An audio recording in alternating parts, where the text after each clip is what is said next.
Right, let's see what we get down this straight. This is unbelievable speed.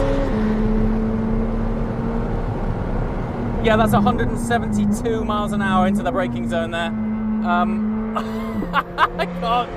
I don't know if I've ever been in a car that does that there. What on earth?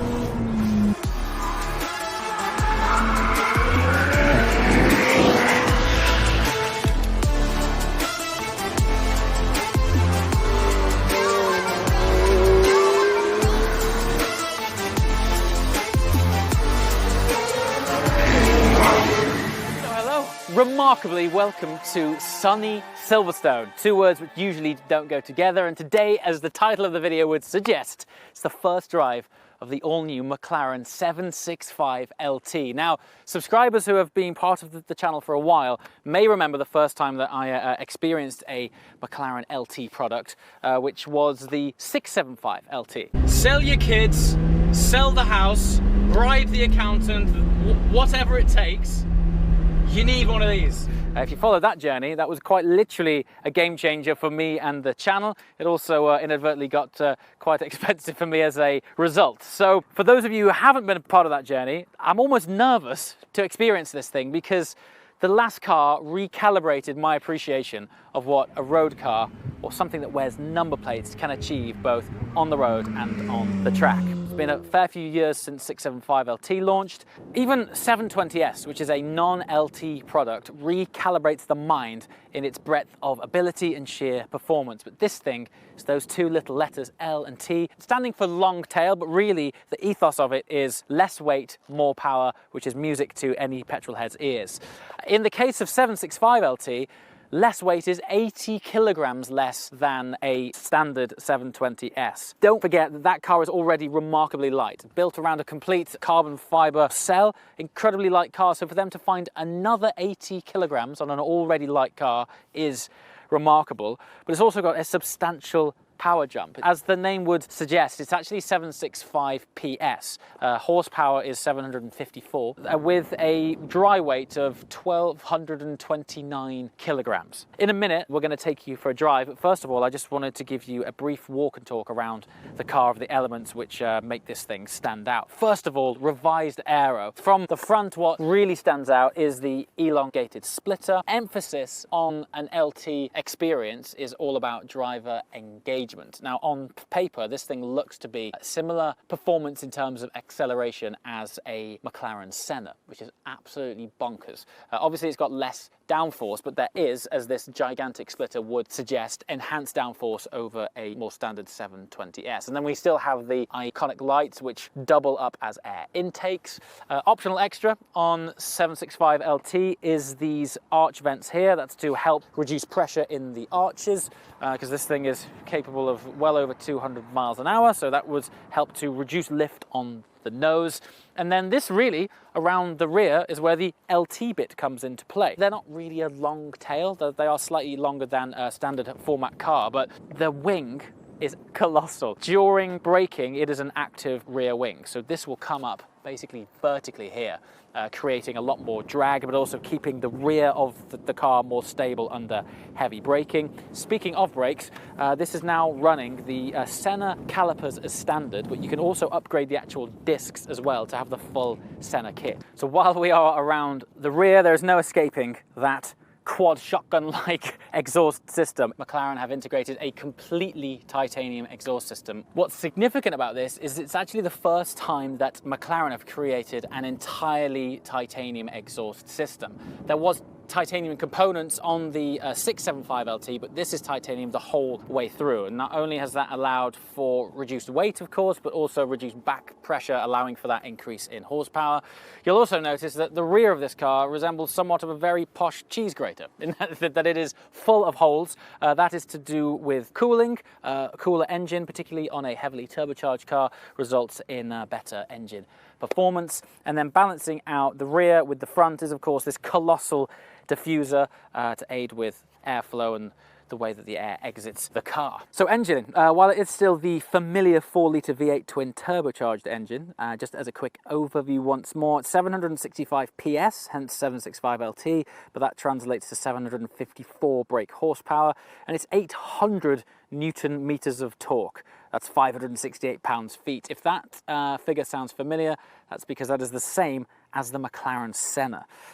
Internals of the engine, stronger and lighter forged aluminium pistons. There's also a fancy 3-layer head gasket, also inherited from Senna. Got a higher fuel flow to feed the demand of the engine quicker with more fuel. All in all, it's sounding really fancy. All of this results in a 15% quicker acceleration. It's 0 to 125 miles an hour in 7 seconds. And for a spotter context, that's around about an entire second quicker than a Porsche GT2 RS. Okay, so here we are. Pretty substantial moment, really. For those of you who've been following the channel a while, you remember the first time that I encountered a 665LT, it truly recalibrated my appreciation for what a car that wears number plates was capable of doing. So to roll out of these pits now and experience the successor to that car, it's truly, truly exciting. So 765LT means 765 PS. Oh my good God. Oh, the acceleration is beyond a joke. Crikey, I haven't driven a Senna for a while, but oh, the gear ratios, look, listen to how quickly we're going through these gears. Brakes as well, they feel quite Senna. Well, no surprise there, they are Senna brakes. Right, let's see what we get down this straight. This is unbelievable speed. Yeah, that's 172 miles an hour into the braking zone there. I don't know if I've ever been in a car that does that there. What on earth? Oh, good God, the brakes are outstanding. Yep, look at that. Front turn in is remarkable.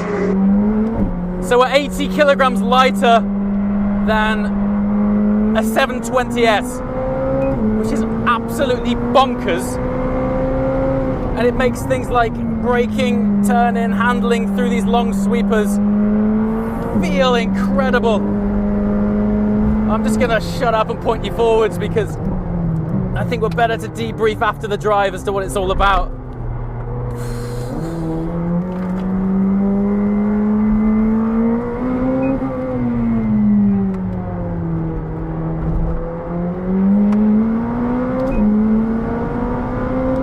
Revs out to 8. It's such an atmospheric engine, which for a turbocharged engine is sensational. It's amazing that we're over 170 mile an hour into that. Wow! The way it works itself through the gearbox. And I think what is absolutely remarkable is when you look at the speedo, it's doing like 10 miles an hour more than pretty much every other road car that I've ever been in here.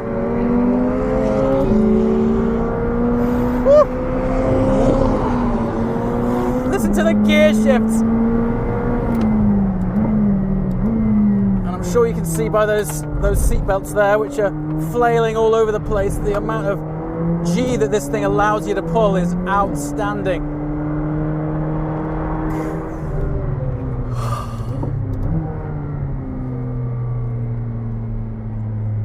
Look, I know I say this a lot with McLaren products, but they've gone and done it again. Honestly, the speeds, I mean, this is on a track. I mean, it's gobsmacking on a track. What it must be like on the road, I don't know. It gets around, it destroys a lap. The one thing I would say is, I mean, the tyres are fantastic, but you can just feel that the car itself is outperforming the tyre. It's just nuts.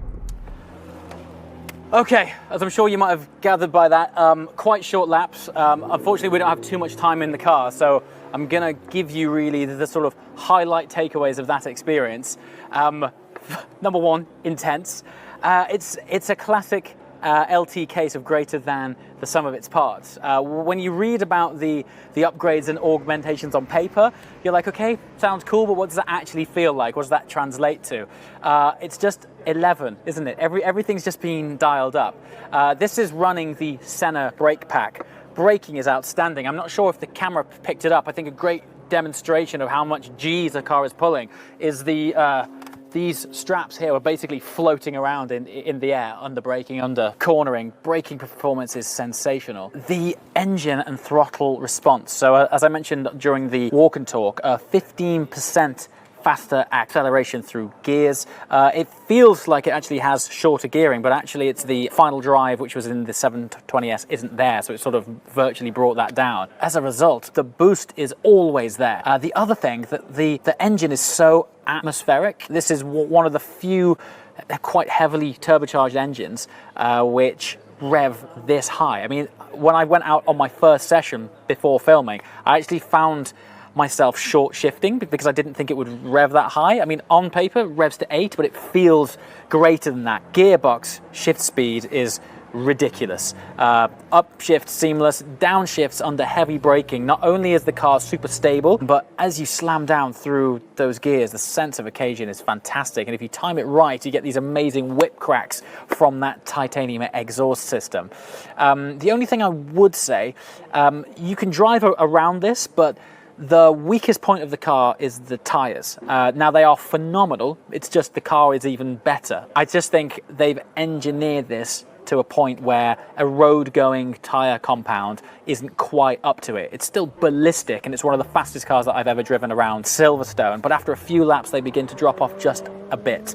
Having said that, it's not as much of a dramatic pounding of tyres as something like the Senna, because it doesn't have the same amount of downforce. And then when you put it into ESC in dynamic mode, the rate you can play with this car, when it lets go, it's very progressive, it's not snappy, it's predictable, and therefore it gives you lots of confidence. Yeah, it's a car that you just want to have a lot more seat time in. You just want to keep driving it, keep doing laps. That's about it. Good news, they've sprinkled the magic LT dust yet again on another fantastic car. So please leave any questions or comments below. If I don't know the answer to get back to you, I'll ask the guys at McLaren, and it's just extra excuse for me to try and get behind the wheel of one of these cars again soon. So as always, thank you so much for watching, and I shall see you next time. Ciao.